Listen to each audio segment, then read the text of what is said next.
Today we're going to be looking at how we might adapt curriculum for a multicultural classroom. So what is multicultural curriculum then? It's that transformational education that's based on all the things we've been talking about all semester long: educational equity, social justice, inclusion, making sure that you know your students and your students feel like they are known and a part of this process and represented in the curriculum. It focuses on content integrations, prejudice reduction, cultural competence, and the big piece is social change. So if you walked into a classroom that embraced multicultural education, what do you think you might see? What would you see in the classroom environment? What would the teacher be doing or saying? And what might the students be doing or saying?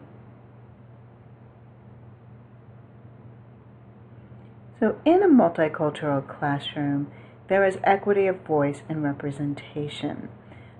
And when I think about this, one of the things that I think about is this idea that while everybody might not be comfortable speaking in the class, they have an opportunity to participate and to, in some format, let their voice be known and be represented in the classroom.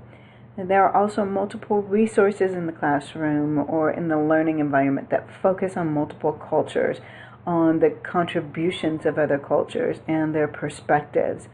There is explicit teaching to challenge the biases and the isms.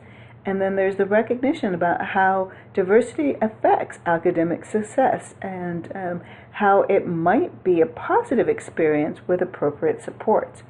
Then a multicultural classroom also incorporates critical thinking and problem solving through a variety of strategies. Now, as we looked at the goals of multicultural curriculum, you can see that these really align closely to what we're talking about today. So what isn't multicultural education?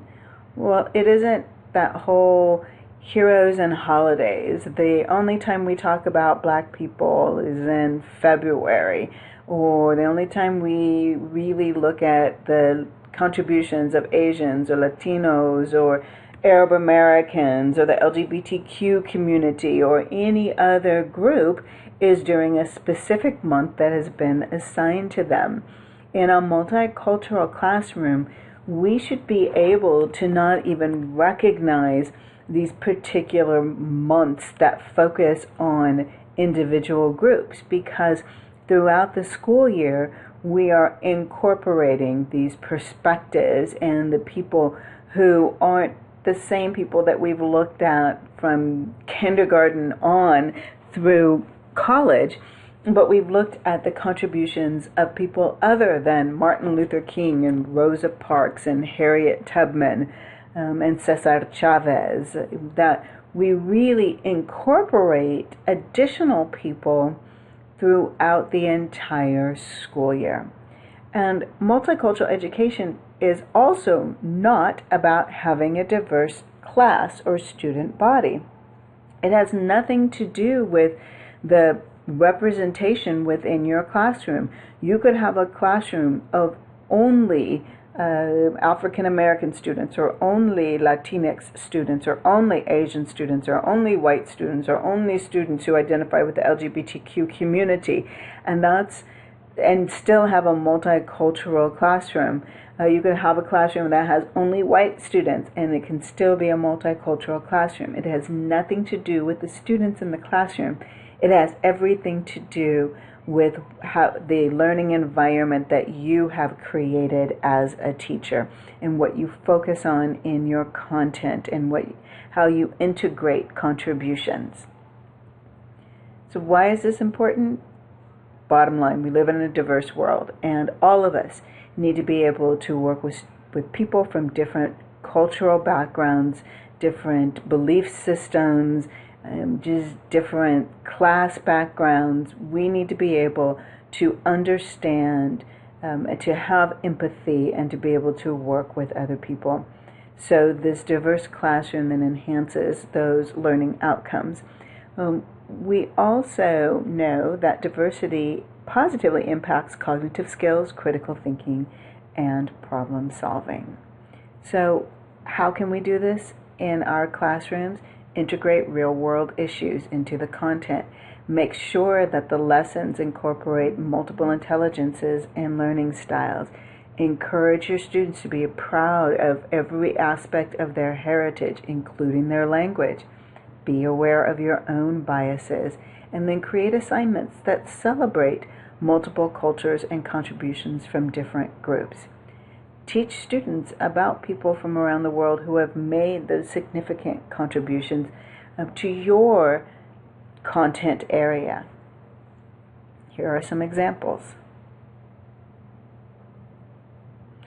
Integrate a diverse reading list that demonstrates the human experience across cultures, like with our midterm.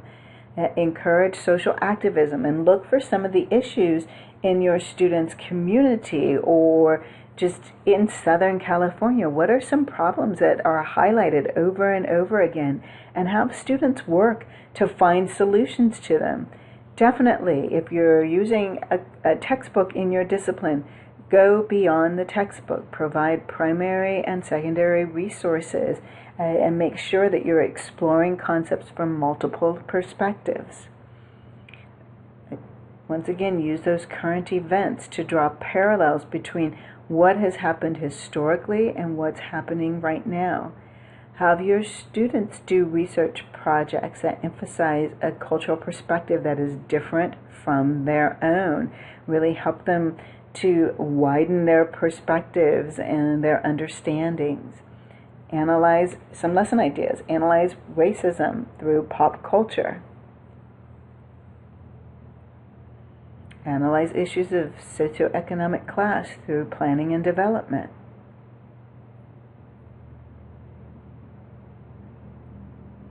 Analyze issues of sexism, racism, heterosexism, or ageism through the media.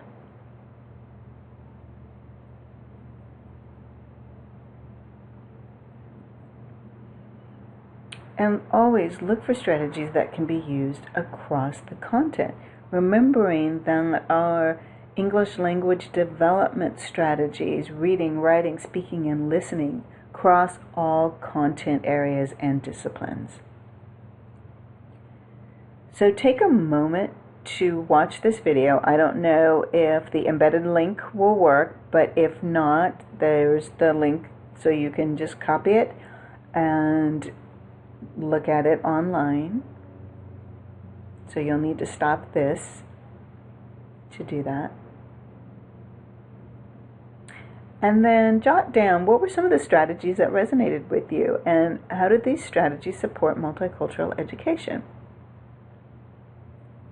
Now we're going to look at a video with kind of a multicultural physical education.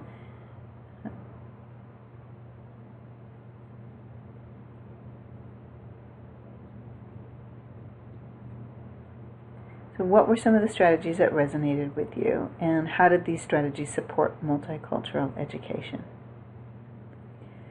Well, here are some resources that you can use in your classrooms or in your educational area that might help you incorporate some multicultural strategies into your classroom based on your discipline. And then finally, I just really kind of quickly wanted to go over what's going to be happening over the next 2 weeks. So next week there is no lecture PowerPoint. You may have already looked at some of the articles and videos as you were working on your presentation, your Disability Expert Power presentation.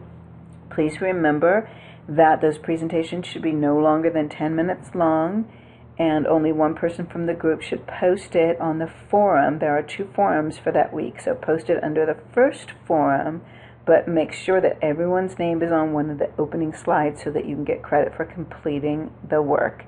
And I was unable to figure out how to kind of differentiate the grade based on what people did, so you're just getting all the same grade. So I'm sorry about that. It's easier once again in the face-to-face classes. The online format has presented a few challenges that I'm not quite sure how to get around yet.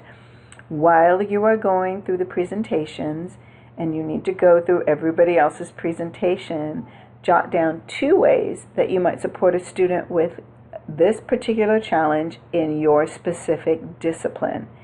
And then there is a second forum where you need to post that. So if you are writing that by hand, you may post it and you may take a picture of it and post it. If you've done that, if you're just doing it electronically, you can copy and paste it, or you can attach it in a Word document. Either way, but make sure that your discipline is the subject/heading. Also note that for you to pass some of your tests to clear your credential, you need to demonstrate that you know how to support students with these particular needs.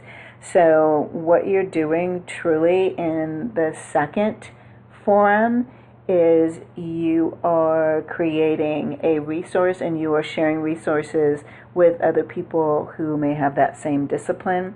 So I highly recommend that you keep electronic copies of this, so it will be easier for you once you get ready to take some of those tests to pass your credential. All right, so just in closing, have a wonderful week. Remember to breathe. It's almost over, and I am talking about the semester is almost over. All right, everybody, take care and have a wonderful week.